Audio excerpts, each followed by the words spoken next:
Welcome to the Know Your Fundamentals podcast, the show designed to help professional moms like you empower your well-being, strengthen family bonds, and excel in your career while thriving your way. I'm your host, Kelly Berthold, a fellow professional mom, licensed clinical social worker, wellness educator, advocate, and coach.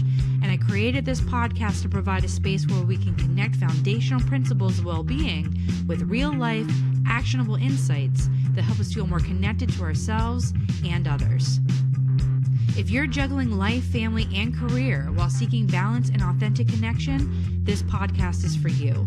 Each episode, we'll hear from our neighbors, uncover the extraordinary in ordinary life, find patterns that help us recognize opportunities for well-being, and get practical, fundamental tips to thrive in your wellness, relationships, parenting, and professional life. You're the expert on you, and I'm here to help you thrive your way. I'm so glad that you're here. Let's jump in. Welcome to the Know Your Fundamentals podcast. We had some really wonderful technical difficulties starting out, but today we have Sarah Zappe, Dr. Sarah Zappe, who's an educational psychologist and owner of Kaleidoscope PA, an art wellness community located in central Pennsylvania. The main topic that she's going to be talking about today are mind-body benefits of art and how it positively impacts mental health and well-being. She'll also, at the end of the episode, share some fundamentals regarding maybe art. We'll have to see art and mental health and, maybe some tangible things that, everyone can kind of attempt to incorporate into their lives. And a really important quote that she'll kind of connect to her experience. So yeah, welcome, Sarah. Thank you. I'm so happy to be here and that we got through all the technical glitches today. Yeah, we're actually able to record. So it's amazing. Okay. So tell me a little bit about, wherever you want to start with your educational psychology work. Have you always been an artist, leading into, establishing Kaleidoscope? So what has your life been like? What's your kind of your journey Sure. getting to where you are now? Okay. Well, that's a lot. How many hours do we have? No. Yeah. Brief Um, synopsis. No, I'm just kidding. so I grew up in Connecticut, and I'll be honest, I had no idea what I wanted to do when I grew up. I was always a maker. I never considered myself an artist. I always said I couldn't draw, I couldn't paint, but I was always like, as a kid, I was always doing something, whether it was making friendship bracelets or sewing or I don't know, beads, you name it, So crafting kind embroidery. of things. Do you like the craft? Yeah, I was very crafty, but I had it in my head that I couldn't be an artist. I could not draw. Then I went did my undergrad at UConn in psychology. Still was really confused on what to do, but I became really interested in ed psych, and so came to Penn State to get my degree, and then never left, which was not part of the life plan, but that's kind of how life is. It just kind of morphs and changes as it goes, and really plans never work out. So I started Kaleidoscope PA actually about a year and a half ago. And like you mentioned in the intro, it's an art wellness community, or what I consider it to be an art wellness community. And that's really what I want it to be as it grows and expands. As I said before, I never thought I can draw or paint, but then during COVID, I had a lot of anxiety and stress along with pretty much everyone else. And I kept having this urge to paint and found a company online that did some online tutorials and got hooked. And then before you know it, I was painting every day and getting better and better. And it just became a core part of my life. And then about 2 years ago, Christy Holloway, the owner of Rooted Farmstead, which is a flower farm in Bellefonte, Pennsylvania. She had posted something on Instagram saying she was looking for people to teach workshops. And she was like, I forget, her post was something like, I don't care what it is, if it's painting or embroidery or, whatever, just let me know if you're interested in doing something. So the academic in me came out and I wrote her this full proposal of what I wanted to do. And now knowing Christy now, it was way over the top for kind of what was needed. But I ended up teaching a watercolor class, an intro watercolor flower class. And we had it on a gorgeous sunny day. It was, well, actually evening, and it was at sunset, and it was magical because we were literally painting flowers in a flower field at sunset, and it was so beautiful and magical. And I kind of said to myself, I want to keep doing this. This is amazing. So I continued teaching there, but then got a kick in the butt from a friend of mine who used to run the entrepreneurship minor at Penn State. And And I had been having lunch with her, and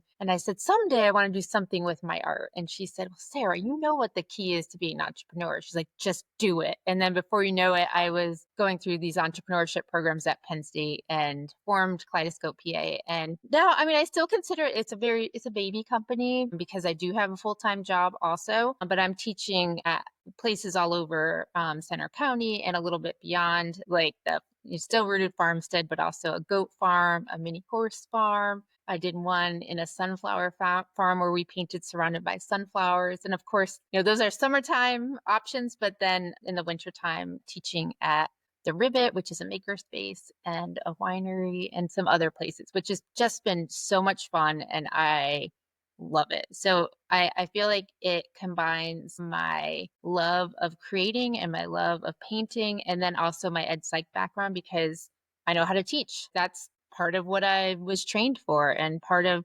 knowing where people are going to struggle and understanding that. So I kind of combined all that together and have my little art company, which I just adore. Yeah. Well, I think it's really amazing how, I know you said kind of earlier, we set out sometimes for these plans and then they just don't happen. But I think a part of our human storytelling process is that there's always this destination. And so, well, I didn't achieve that destination. Yeah, but it's about the journey of life. Life is about I know that sounds like such a cliche, right? But it is actually about the journey and what unfolds through that journey, because it isn't just about doing the work to get to a destination. It just doesn't work that way. But Right. then you have to kind of live life a little bit to go. So some of these negative components, although I wish I did not have to go through them, they served in some ways a function that allowed me to see something that was meaningful. So I really love doing this. And maybe I would have known that I loved this so much if I wasn't completely alone and isolated during a pandemic. So, some of those things are where can that growth come through the difficulty. So, well, we're going to back up a little bit too. So tell me a little bit about, where are you from? So it sounds like you're not necessarily from central Pennsylvania, right? So Yeah, where are yeah. you from? What's your family life like, and you're growing up? Tell us a little bit about like who you are and kind of getting to this space too. Sure. So I grew up in Connecticut. I ended up coming to Penn State for grad school. I never left. Growing up, my family, typical middle class suburban family, we were not wealthy at all. In fact, when I was little, we were fine, but never wealthy at all. But my family life was tough at times. I think I've been reading a lot about generational trauma. And I think the fact that my grandparents on both sides of the family were immigrants, they came, actually, sorry, it's the great grandparents. My grandparents were born in the US, and then my grandfather was in World War II. I'm so bad at history, but there were things that I can tell that impacted my parents that then impacted how we were raised. And I don't want to go into too much detail about my family life growing up, but it was hard, and then emotionally hard. And when I ended up going to Penn State, I'm in grad school, I met the person that I would then marry. And, those generational patterns continue. And I ended up marrying somebody that was not really it was not a healthy relationship at all. And I'm a single mom now. So I've been divorced now for about 10 years, not quite 10 years. I was married, just made it barely 10 years. I find it hard to believe that the time I've been divorced is almost as equal to the time I was married. But I think what you said before about I wouldn't be the person I was if I didn't go through some of those struggles. And there were some really, really major struggles in the marriage that kind of made me recognize that it was not a healthy environment for me. And there was kind of some major events that happened at the end of the marriage. And I went to a therapist who, it's my whole life, I've kind of struggled with depression and anxiety, depression on and off, anxiety all the time. But I went to a therapist who I expected to be kind of warm and friendly. And she was what I needed. And she asked me a question that I will never forget. And it was something that I just didn't really realize about the relationship, because what she said to me was, I explained what was happening in the marriage. And what she said is, why are you with this person? This is abuse. And I was like, what? This is abuse? I never even thought about that. I knew it wasn't healthy and it wasn't right, but I didn't know that that's what it was. And then after learning a lot about what domestic violence is, what emotional abuse is, I realized that I was in a really bad relationship. And so I did leave that marriage. And now I have, I have a 16-year-old boy who is amazing. He's 6'3" just about and Yeah. thriving, and I'm just in shock about that too. But I realized where I am today, I wouldn't have been there if I hadn't gone through the things that I had. It's been a journey, and a lot of work that I've had to do, but I'm like the healthiest that I've been at this stage in my life as compared to the other stages. Yeah, absolutely. And so I think, if it's okay, kind of just touching, because some of my component here is connecting the aspects of human flourishing and mental health to some of our conversations. And so generational trauma is the norm, Mhm. not the exception. And so many of us, especially women, feel so isolated in our social, mental, and emotional experiences. And I think even though there's so much noise, social media, we can talk about these things in isolation to social media, because in conversations, we're still not having those conversations. Right. And so we still feel isolated, or worse, we feel like other people have it figured out and I still don't know how to approach what feels uncomfortable, painful, or like even deep suffering, because I don't know what's going to be there on the other side if I actually open up about that. And someone's just going to invalidate and just say it's normal. But even normal doesn't have to be acceptable. Yeah, So, I find that fascinating. And, thinking about that, yes, especially when you put it in the context of all the historical events that we've had and the major world wars and the immigration patterns that we've had. So you're right that it has to be the norm, but that, this generational trauma or dysfunctional patterns of parenting and whatnot. And what I really feel excited about right now is how much more open people are about mental health. Because even, when I was in high school or college, when I felt like I was struggling, like it was such a stigma to say that you went to a therapist. I didn't yeah. tell anybody that in high school, I went to a therapist I mean, literally one time, and I said I would never go back to them. And I felt like it was something's wrong with me. And like I was so embarrassed. And I mean, I have no idea what my friends were going through if they, went to somebody, but I just felt so horrible about myself. And then I said, I'm not going back. And I never did. And then in college, I didn't even think to go to somebody when I was struggling. It was more like as a young adult when I realized that I'm having trouble functioning, I need to talk to somebody. And, I think I've gone to a few different therapists in my life, depending on what was happening. And I have a person now that I only see her, sometimes it's every month. And sometimes like right now, I don't have an appointment for a couple months, but I like to pretend that she's like on call so that if I do have a crisis, and we all like have crises at some point in our lives, every single one of us, that you have somebody there that knows your story that you Yeah. can just talk to. So yeah, I do. I think that's been really helpful that there's not as much of a stigma. I mean, I think some people still see it that way. I think men in particular, it's harder for them. Mhm. But yeah, I'm very thankful for the people that have helped me along the way. And I think I've had 4 different therapists in my life. I'm not counting the person that I went to once because I was like 17 and I was like, I don't know what this is and I hate it and we're going Yeah. back. But they were the right person for me at the time. But then, somebody left the practice and went to a totally different job. And then another one, I was like, this was the right person for me in this incident. I don't want them moving forward because, yeah, but I feel like they've been really, really helpful. Yeah. Yeah. So I think experience wise, even kind of connecting you starting, this may feel like a big stretch, but I think all experiences all are about, basically the same thing. You don't know what's on the other side and you're terrified to do the thing. Then you do the thing and you become a little bit more educated on and go, oh, okay, this isn't so bad. And then it gets easier through time. And so, like, what you're kind of describing right now is this maintenance stage of therapy where if there is something that comes up, most likely would feel I can handle it fairly well and I have a resource. So it's not like a crisis situation anymore where I'm still figuring things out. I want someone who still just gets it, right? And help me sort through it.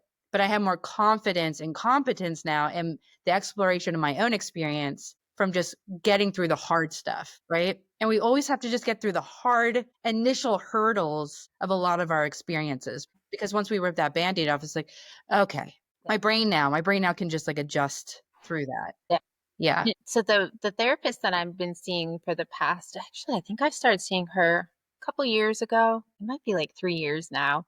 And she saw me through a period of time that was really hard. And then I just kept going to her. It was kind of that maintenance thing. And then last fall, my job started getting really awful. It was everything. I feel like everything was coming at once. There was so much stress, so much anxiety. And, she had heard all my stories about things I was struggling with in my job. And she's heard all my kind of desires regarding Kaleidoscope PA and the art company. And so having her there to be like helping me make the recognition of, okay, these are the steps we need to take. And I ended up having to take a medical leave in the fall from my work because it was just too much stress all at once. I've been at the same employer for 20 years. So I had a pretty robust FMLA benefit. So I took a couple months off for mental health leave, and it was exactly what I needed because having I think if I had to start fresh with somebody that I hadn't talked to before, there'd be a lot of, this is what's happening and this is where I am. And versus I was just like, I can't do this anymore. And I think I need to take FMLA. And she was like, yep, no problem. She's like, I know exactly all the story and, did the paperwork Yeah. and stuff for me. But I Yeah. do think I think every single person should have a therapist on call to help them through those difficult times. So Yeah. yeah. Yeah. Well, I think, the therapy from my perspective is an ability to teach people how to become their own therapists. And so if you needed, a certain kind of like doctor's note or something for the FMLA, you don't need that much of a backstory. So if anyone's listening, you don't need 15 or so years of therapy. But it's like, yes, someone supporting you that they understand. And I think that's a key component of why so many people can even benefit from therapy now is because so few of us have one person that can just validate our challenges and maybe also be educated to kind of help us sort through them. That's a great benefit. But just to be able to say, yeah, it's okay that is insanely stressful. And what are your options here without feeling like you're going to be judged or, people, that's the two differences in people listening. Do you want me to problem solve for you? Or do you just want me to be heard? So when you go in, you're like, I may want to be heard. And what do you think here? What's some of my homework assignments or what are some of the things that I can maybe do in the meantime and see how that goes? So that's interesting because I think that's something that everyone in life should take away because I feel like in some relationships, people are like, you might be sharing something that happened and you don't want them to necessarily solve the problem for you. You just want someone to talk to you about it. Yeah. But yeah, that's Yeah. interesting. So that's the same kind of pattern with therapists too. And I Yeah. apologize if you hear a dog barking. They're put away upstairs and aren't happy about it. So It's okay. Yeah, I don't think it's going to ruin audio or anything. And I think everyone else who has dogs has an understanding. And everyone who's listening in and even watching right now, they probably have also been on a Zoom meeting at some point. So, but I think when we think about awareness, so whether it's therapy or you have a good social structure, right? Sometimes we benefit from therapy for certain things. Having someone who's educated in psychology and even in biology, those things can be helpful just to humanize your experience, right? It's not just about my character. It's like, oh, this is where it's coming from. But the social aspect of therapy, which we also can find in romantic relationships or friendships, peers, community, is how can people feel comfortable sharing something vulnerable and being heard, and then someone just being able to have the skill set to say, did you just want to say that or do you need help? Mhm. And so we're, I think, largely socially missing those other elements, which makes therapy for some people a necessity almost because they don't have it anywhere else, right? But kind of coming back to over your, last 20 years of your life experience and maybe even with therapy and your own personal discovery, that awareness, right? What were some things about like your life that I think you're tying mental health with art, Mhm. right? You had to become aware of what that meant to you. Mhm. Yes. So how did you become more aware that these were things that like were bringing meaning and like fulfillment to your life when you had very obvious, examples of this is not it over here. Yes. Yeah. What I have recognized, and so I will say in my day job as an educational psychologist, I've done a lot of research on creativity and entrepreneurship education, ironically, which is so funny because I feel like I know theoretically a lot about entrepreneurship, but in practice, I feel like I'm still learning all the time. But I again, theoretically with creativity and creating art, I've kind of always known that these are beneficial, like, well, creating and the creative process. I always felt like I wasn't a creative person and I felt like I couldn't do art. And yet I loved it. There's a reason that I studied it in research is because it was something I wanted to aspire to, but I felt like I couldn't do it. Okay, so yeah, the storytelling of I'm not capable and I love this thing. So how can I connect to this thing that I love when I don't feel or I feel inferior to being able to do it? Absolutely. Okay. And that's going to actually lead eventually to one of my fundamentals, Mm, but the idea of growth and fixed mindset. So it's another thing that I've studied in my day job. But so growth mindset is the idea of, with practice and training, I can get better at doing something.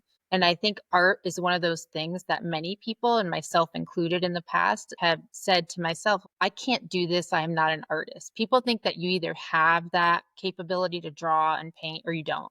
And mhm. what people don't realize is that it's a skill. Unless you're a weird prodigy, you are not going to be able to paint something that's a masterpiece without a lot of practice and training and getting feedback and that idea of deliberate practice over time. And I feel like during COVID, because it was like, well, I can't go anywhere else. And I love to paint and I just kept doing it. And then I started to recognize I can do this. And the person whose tutorials I was listening to had that same message of growth mindset. And I was like, and it's so ridiculous, but I was like, "Oh my gosh, it's like I've had a fixed mindset on this." And it's something that I've brought with me as I teach my classes. So I have this sheet that I give out in every one of my classes that it's 6 tips from psychology for making art. And one of them is have a growth mindset because if you have the idea coming into the class that I can't do this, then you're probably not going to be able to. And you're going to be disappointed and you're going to be grumpy about it. And it's ultimately, if you've never watercolored before, you're probably not going to make a masterpiece. And it's just like, so just enjoy the process of it because the process of it is what, to me, is where we get that benefit. Most of us are not going to go and create art that's going to hang in a museum. 9.9% of us are not going to do that. But there's growing research that shows that creating art and the idea of using our hands in these different ways, whether it's crocheting or knitting or beading or painting or drawing, that has a mental health benefit. And I Mhm. saw it in myself. I've seen it. I mean, I saw it my whole life doing, arts and crafts growing up, Yeah. that it's that meditative thing and painting. And I actually really think watercolor in particular, because it's a medium that's a lot of people say it's not very forgiving, but it kind of teaches you to give up control because I always say watercolor does what watercolor wants to do. And you Mhm. kind of learn to tame it, but you just have to let it be sometimes and give up that control. But there is the whole idea of flow where you get so into creating the art that hours can go by and you're just gone from reality. It's such an amazing thing. And I feel like, to me, it's like I love this so much that I want to share my joy with other people. And Yeah. that's kind of where Kaleidoscope PA came in because I see that a lot of people are struggling. And, art isn't the only answer. Art is like another tool in the toolbox, but it can be really helpful for easing anxiety and getting a dopamine boost in a Yeah. healthy way. So, yeah. Right, right. Healthy dopamine release. Well, even some of the things that you're saying, even it's like talking about art. And I think you're describing art in a way that I feel like artists would also describe it in ways that not necessarily even understand the psychological components, right?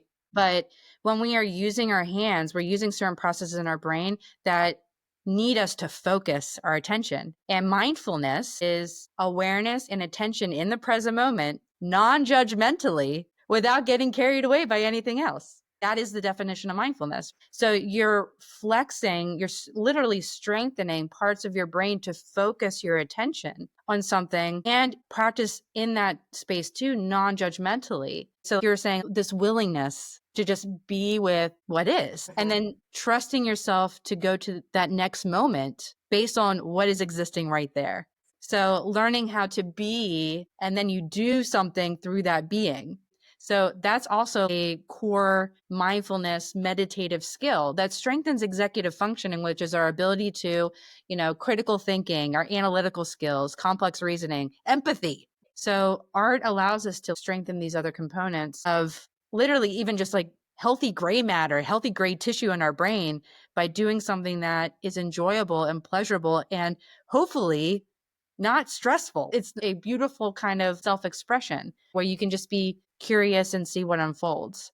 And even with flow is its own meditative state of the brain where your mind gets so consumed with going somewhere. And this is the science of flow, that time literally passes so quickly and you have no concept of time because you're just so engrossed in the thing that you're doing. So having all these wonderful complex ways of thinking just by sitting down with Sarah and painting watercolor out in the flowers. You can do these wonderful things and it doesn't have to be sitting down on a cushion for 45 minutes on a meditation. So I have to tell you, in every single one of my watercolor classes, it has happened every single time. I have kind of a certain pattern that I follow with the way I teach the classes. But ultimately, like, this isn't a typical sip and paint where everybody's painting the same thing. I want people to play. And every single class, at some point, it gets completely silent in the room. There's complete silence. And I just sit there. And at first, when I was teaching, I'm like, oh my God, what's happening? Everybody's talking. And now I'm like, all right, I got there. And I just kind of stand there and smile and just, I'm like, yep, they're all so focused. I did one last week, a paint your pet one, and everybody brought their own pet picture and they painted it. And people were so into it because it was something that was meaningful for them to paint their own pet. And it was the same thing. They were so focused. And usually that silence will break because somebody will say, oh my gosh, everyone's really so quiet in here. They become, whoa, what happened? And then they jump back out of it. Then shift everyone else. I'm sure people are always surprised of like, we're wrapping up already. Do you get that a lot? Yeah. What?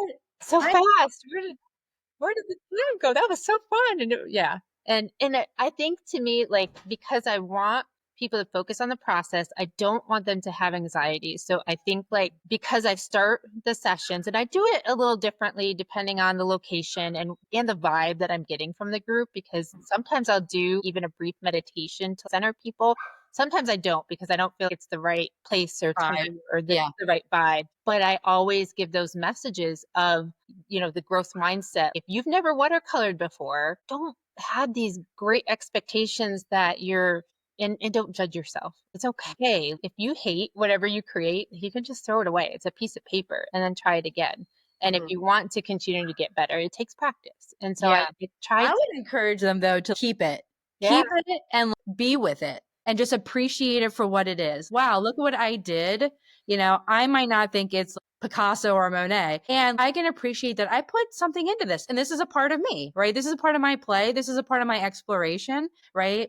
So if you walk in my kitchen in my living room, I have big canvases of my 4-year-old's art. Oh, even this behind me, that's elephant. That's adorable. Part of that work, even with children, is to be able to say, feel confident about what you're doing. Play is okay. You don't have to be an expert to appreciate what you did. Yeah. I save all my work. I have stacks. I mean, it's ridiculous how many papers that I have. And so for the paint your pet one, I brought the first dog that I ever painted. And it's so bad. Like, it's so bad. It's just, and so I showed them that. I'm like, this was my first dog. And my kind of 6 tips for psychology, it has my journey of painting trees. And so my very first watercolor were trees, and it was pretty wonky looking. And then the last one, I'm like, I think it's pretty good. So it's like shows that journey. And I tell them I have stacks of these paintings. At some point I should filter them because I'm running out of space for them. But it's also kind of fun to be like, oh, I remember doing that. And I thought that was really hard. And now I'm like, it's easier. I mean, because I've done it so many times. And that's what like art is. And you started in your adulthood. And that's it. So that exploration of, let me just play. But I haven't just been playing, or I haven't been playing since I was a child. I haven't had this confidence forever. This confidence is 5 years old. Mm-hmm. It's this new part of me that I just said, hey, I'm just going to give it a shot, let go of my expectations, and look at what I've created with a company, these community connections, with like providing a valuable artistic service in the community, right? And it came from you getting like saying, I'm uncomfortable with this, but I love it. So I'm going to do it anyway. And so the awareness of this is something I love. I've reached a breaking point in other areas of my life that I don't care. There isn't anything else that I feel like I have to hide away from because I just want to do this thing, right? And you have the space to do it. You have the space to practice and just play in it. And what insight did you get from having that opportunity to just immerse yourself and allow yourself to immerse yourself in learning more of art? Yeah, I think when I started painting, I had zero expectations because I mean, I was like, what am I doing? It's COVID. I just need something to do. And then, but because I loved it and I'm like, I'm just going to keep going. And I will also say my mom is a watercolor artist too. So it became this bonding thing that we'd be like, oh, did you do this tutorial? Did you do this one? And we just kept doing it together. Yeah. And for me, it was just this joy that I got out of it. But I do think that starting the company has been this, I don't know if this is the right word, but this like influence of things that have come together. It's the time of my life now. My son is a teenager, so he's less, reliant on me. Yes, he is still reliant, but not as much as a 6, 7-year-old would be. And I have a partner who is just phenomenal person who is so supportive and wonderful. And I'm financially stable with my full-time job and my educational psychology background. It's like all these factors have come together to create this thing that, you talked about the journey, and in my head, I've been like, where's this going to go? Where's this going to go? What is Kaleidoscope PA going to be? Like, is it going to be a physical location? Is it going to grow? Like, what is it? And I think, what I heard you say before about it's a journey. And so I need to focus on that. And yes, I do want it to grow, but I love teaching the classes. I get so much joy out of seeing people creating and so much joy when they painted their pets and they're like, look at, this mocha and, whatever their dog's names were. And I was like, oh my gosh, I love this so much. To me, like bringing other people joy gives me joy. So I'm like, I keep saying, as long as I still love doing it, I'm going to keep doing it. And I don't know where it's going to end up. I have some ideas in mind of what I want it to be, but life, like I said before, sometimes does different things, and we'll see. We'll see what happens. Yeah. So, and we can talk maybe about in a few minutes about coming back to maybe some of those challenges of how do I stay present in the moment of seeing what an experience kind of naturally unfolds and can hold an idea of what I still want to work on now and give myself that space to make changes and adjustments, that freedom to not hold myself completely and utterly rigidly accountable for this and say, oh, it could be this. And I'm going to work towards this and see what else unfolds in the day to day. And if that changes, then fine. So that's a willingness to just life. So practicing, how do I practice this willingness in my art or in the classes? And does that transfer into my willingness in experiencing my day-to-day, my interactions, my goals, and all these other things? Yes. And I think sometimes I get frustrated because I'm like, oh, what, again, thinking about that future oriented nature of things, like where's it going to be? It's growing so slow, or I'll compare myself to somebody else that's doing something similar, not here, but elsewhere. And I'm like, oh, look what they've already done.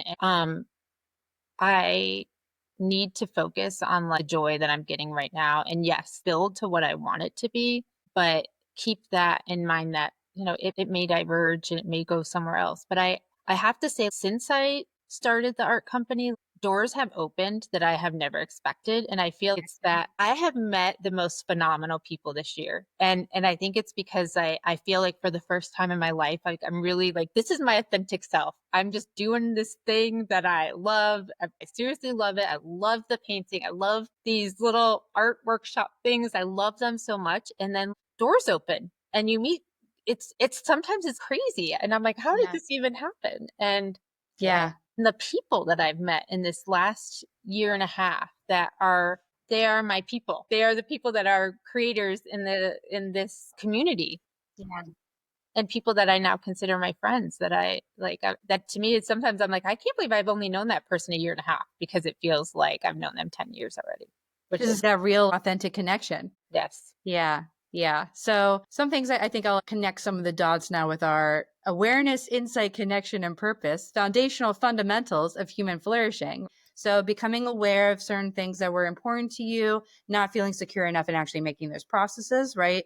Stepping into more of these are things that feel like unique gifts to me, but I didn't realize it. I just knew that I was interested in them. And pressure sometimes leads to diamonds. So the pressure for you is work-life challenges, relationship challenges, self-discovery through those challenges, because you got a deeper insight about things that are important to you, the life that you wanted, things that you wanted for yourself, still exploring where that actually is going, but feeling more confident in that exploration, which has led you to creating Kaleidoscope and fostering deeper connections in your community that feel authentic and valuable to you, that are leading you to your authenticity or meaning in life, which we call purposeful living. So I love awareness, insight, connection, purpose. There we go for Sarah Zappe. Okay. So that. thinking about the challenges that you would say maybe could be some things not quite to the fundamentals yet, but what are challenges that you feel like others face with whether it's art or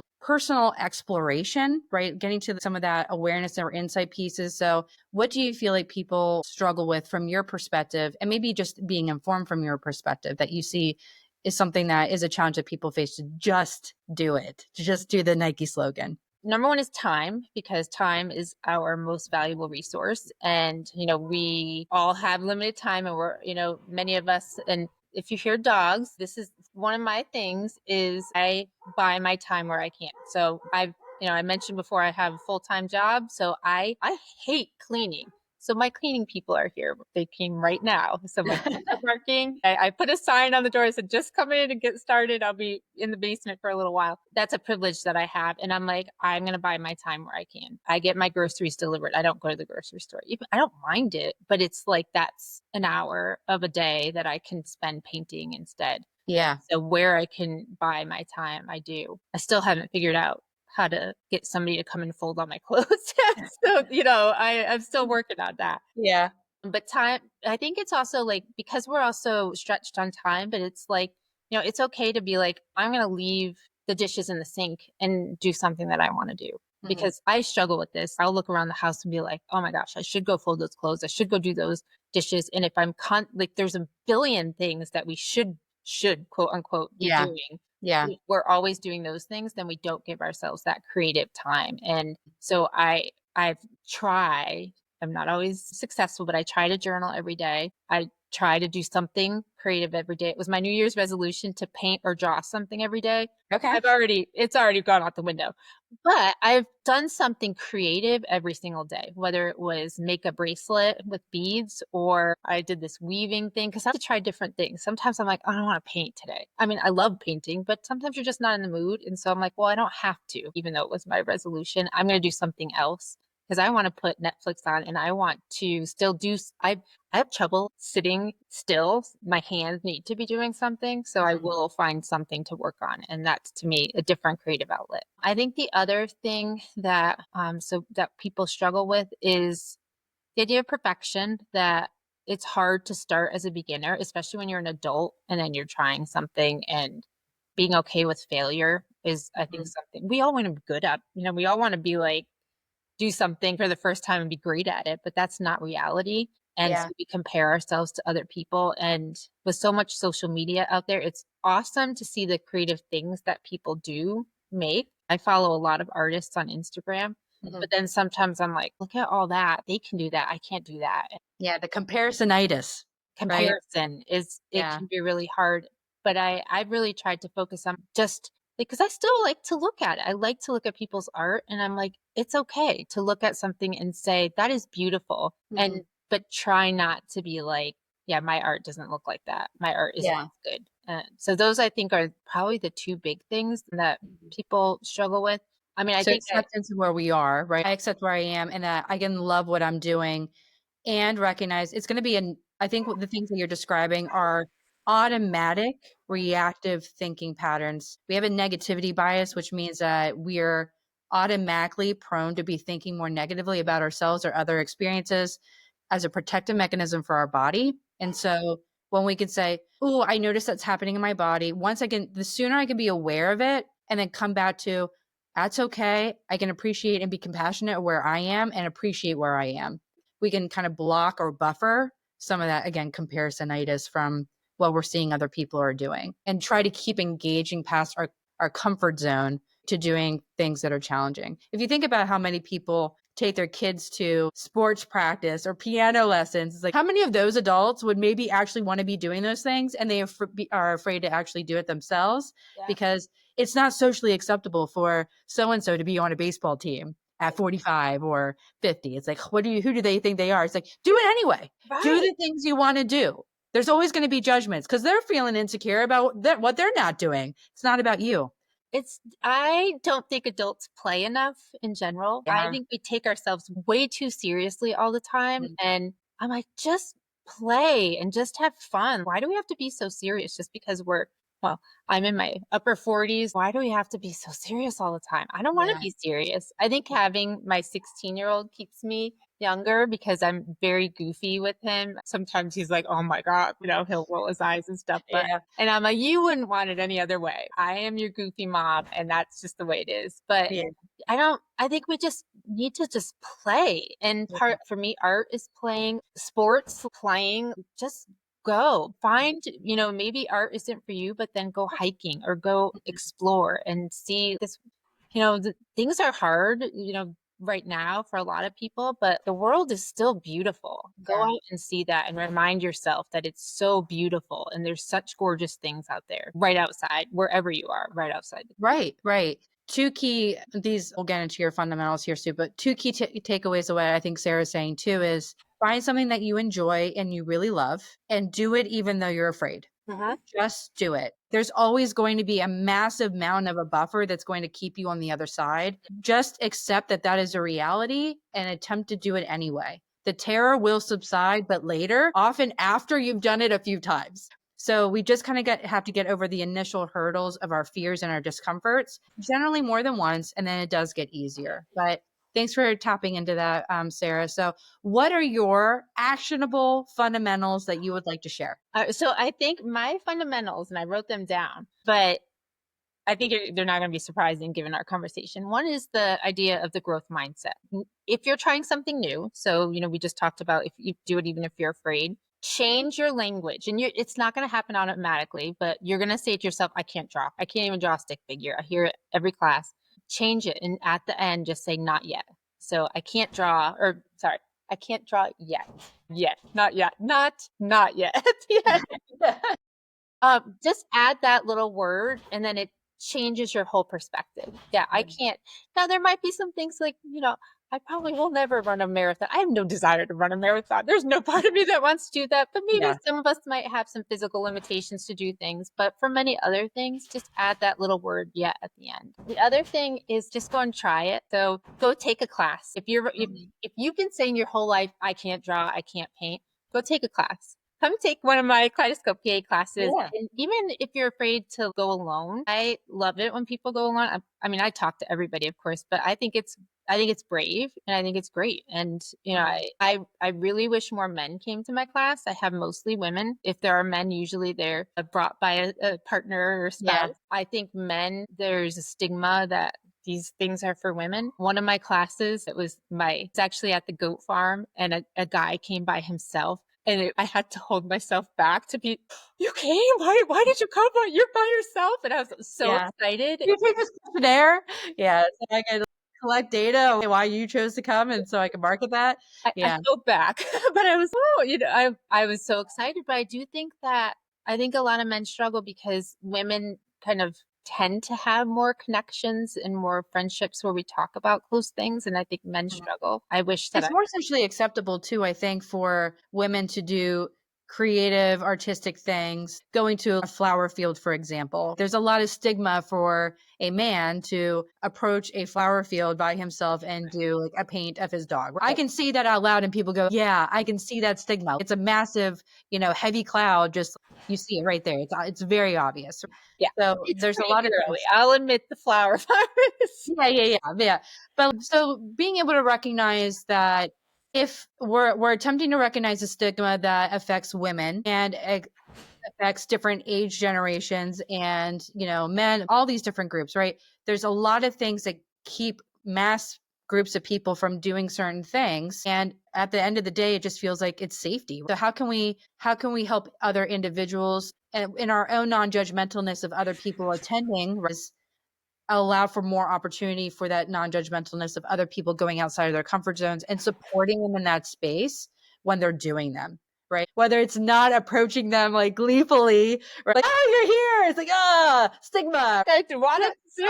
I know. But like, that's the kind of thing of like, hey, our mind will still say like, wow, like, look at this person, because we're aware that stigma is existing. So approach and accept those things that are coming up, and then also be able to be open to saying, wow, look how brave they are, instead of, why are they here? They shouldn't be doing this. But that's what our brain will do. Sometimes, hopefully not often, but in today's world, unfortunately, yes. So approaching ourselves non-judgmentally and allowing ourselves to approach other people non-judgmentally, that gives us space to all make our own choices and decisions that are good for us. And we decrease some of that boundary for other people when we can recognize and regulate our response to our judgments. Yeah. And I think there's, there are spaces that I think men might feel more comfortable in. I agree with you. The flower farm is probably not the one that they're going to go to the first time. I was just trying to use that example. No, I understand. And that might be something for even me to think about, is how to expand it to men. But I don't know yet.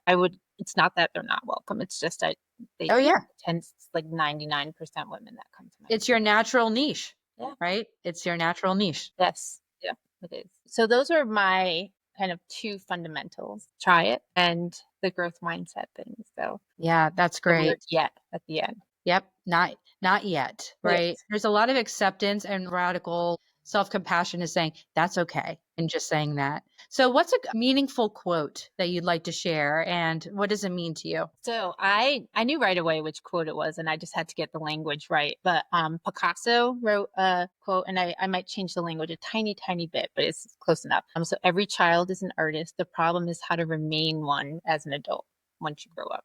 And I think, and this is one of the things I always say to people in my classes is, imagine you're 5 years old and someone puts a tray of watercolors in front of you. Are you going to sit there and be like, I don't know how to paint, I don't know how to do this, and be anxious about it? No, you're going to just jump in and play. Yeah. So it goes back to the idea of just try it.